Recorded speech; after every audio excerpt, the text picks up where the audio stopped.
हम डिस्क्रिमिनेट कर रहा है। आप लोग तो हमारा ही फैमिली है यहाँ पर। हम कोई बाहर वाला आदमी नहीं है। ये लिस्ट लेगा, ये लिस्ट लेगा। आप सुनिए, आप सुनिए व्हाट्सएप में आपको भेजा है। उसका बाद हमको पाइका क्या है, हमारा लक्कीपुर भोजपुर हमारा कल्याण अपना मंडल में कुछ नहीं है, ये भी ठीक है। हम ये बात है कि एक दिन आम जिला परिषद कोशिश दत्त और सुब्रत आपका पास आया, आगे बोला रिलीज का प्रोजेक्ट क्या है, जो भी है हम लोग को मंडल को जानना चाहिए, इन्फॉर्मेशन जाना चाहिए। बोल के दिया था। देखो उसका बाद उसका आस में गया। हाँ, आस में देखो कभी-कभी जो स्टाफ लेके आता है ना, वो ठीक-ठाक नहीं होता है। आज मैंने खुद ही मतलब जब मैंने रिवेरीफाई किया है, अभी तक मतलब फाइनल डिसीजन नहीं लिया है। हाँ, अब लोग सभी बात करना है बोल के मैंने अभी तक देखिए मैंने आज कहाँ किया है, वो भी खुद में गया है।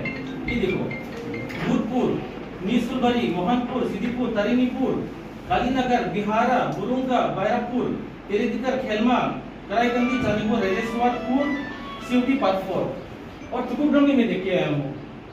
अगर आप लोग नहीं बुलाते तो फिर मैं उसी जगह में इतना कवर नहीं बुक करता रहा। आपको मैंने बोला कि कलाई के जगह में देखने वाला हूँ। देखो अब मैं सोचता हूँ कि मैं किसी को फेवर किया ना, आप लोग ही है मेरा यहाँ का गाँव, आप लोग ही है हमारा फैमिली और कोई बाहर वाला नहीं है। और अभी थोड़ा समझ लीजिए, मैं पूरा संभाल रहा हूँ, इधर से निकल जाओ। आज ये मेरा जुआ मुझसे का प्रेसिडेंट। आप सुनिए ना,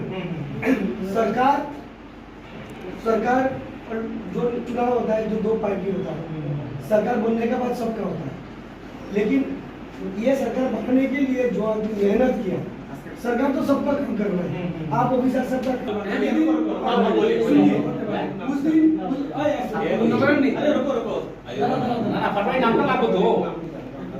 उनका जो रोड पे वो होता है आम आदमी के पास है, ये आम आदमी के डिस्ट्रीब्यूटर तो हमको भी मिलना चाहिए।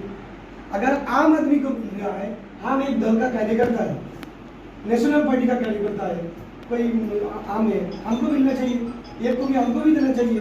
अगर कोई डीसी मीटिंग भी बुलाता है, सर्वदलीय मीटिंग बुलाता है, तो पार्टी लीडर लोग को बुलाता है, तो आम आदमी को भारत वाला हाँ, वो जो प्रोजेक्टेड रोड प्रपोजल चल रहा है, NHDCL का आदमी हर रोज आपका ऑफिस में आता है, हाँ कहीं रोडी करके आपका उसमें आपका यहाँ से पट्टा उट्टा लेके कोई पट्टा लेके जाता है और पार्टी इधर में घर बनाओ, इधर में ये सब। গত কদিন থেকে সোনার বৃষ্টিতে অনেক গ্রাম ইতিমধ্যে বন্যাক্রান্ত লোকেরা গৃহবন্দী অবস্থায় আছেন।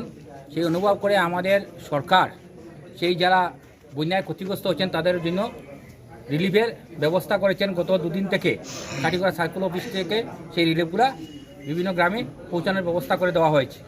আমাদের ভারতীয় জনতা পার্টির আজকের কাটিগড়া, কালাইন এবং পশ্চিম কাটিগড়া মণ্ডলের সভাপতি সহ বিভিন্ন কার্যকর্তারা আজকে সার্কেল অফিসে এসে আমরা সেইগুলা অনুভব করেছি যে কোন গ্রামে কিভাবে রিলিফ যাচ্ছে এবং সেটা সঠিকভাবে পৌঁছছে কি না। আমাদের কাছে কিছুটা অভিযোগ রয়েছে যে আমাদের সরকার তরফ থেকে যেগুলা রিলিফ বন্টন করা হচ্ছে সেইগুলা অনেক গ্রামে সুষ্ঠুভাবে বন্টন হচ্ছে না। সেই অভিযোগ আমরা পেয়ে আমাদের সাধারণ মানুষের কাছ থেকে যারা বন্যায় ক্ষতিগ্রস্ত হয়েছে তাদের কাছ থেকে এসে আমরা সার্কেল অফিসের সঙ্গে আলোচনা করেছি এবং আমরা ওনার কাছে সেটা বলেছি যে আগামীতে যখনই কোনো রিলিফ বা এরকম যদি সরকারি সাহায্য আসে তখন সেগুলো যাতে আমাদের মণ্ডলে একটা কপি বন্টনের আগে পৌঁছানো হয়, কারণ সেটা সঠিকভাবে হচ্ছে কি না হচ্ছে। কারণ আমরা সেগুলো দেখতে হবে আমাদের দলের পক্ষ থেকে, যেহেতু আমাদের দলের সরকার, যে আমাদের গ্রামের মানুষ সরকার অনেক কাজ করছে, কিন্তু অনেক ক্ষেত্রে অনেক সরকারি আমলাদের জন্য আমি বলবো 2-4 জন যারা সেটাকে বন্টন হচ্ছে না, যার জন্য আমাদের দলের বা আমাদের সরকারের বদনাম হচ্ছে। সেটা না হয় তার জন্য আজকে আমরা সার্কেল অফিসারের সঙ্গে আলোচনা করেছি।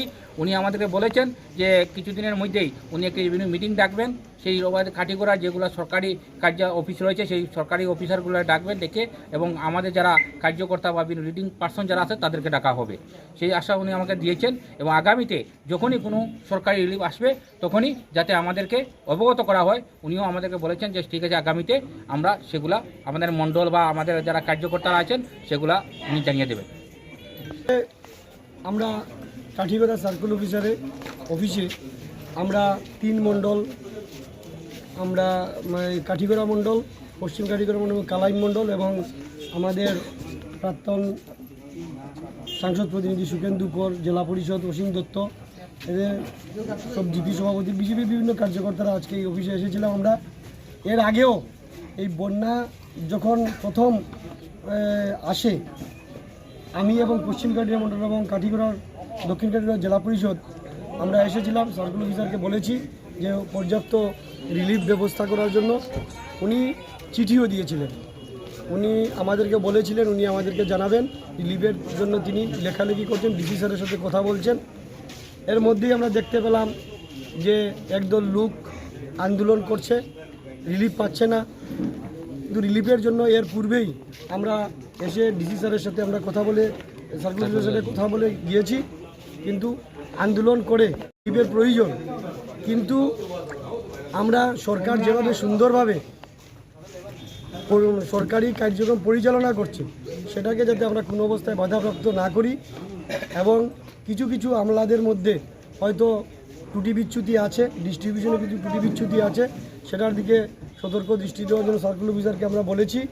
এবং কোনো জায়গায় যদি কোনো গলতি থাকে সেটাকে সুন্দরভাবে যাতে সুষ্ঠুভাবে সমাধান করা যায় এবং সুন্দরভাবে বন্টন করা যায় সেদিকে নজর দেওয়ার জন্য, এবং এই রিলিফ ব্যবস্থা নিয়ে যেতে কোনো ধরনের কাস্ট কমিউনিটি যারাই জলের নিচে গিয়েছে, জলে আক্রান্ত হয়েছে, তাদেরকেই যাতে রিলিফ দেওয়া হয়, সেটা নিয়ে যেন কোনো ধরনের নোংরা রাজনীতি না হয়।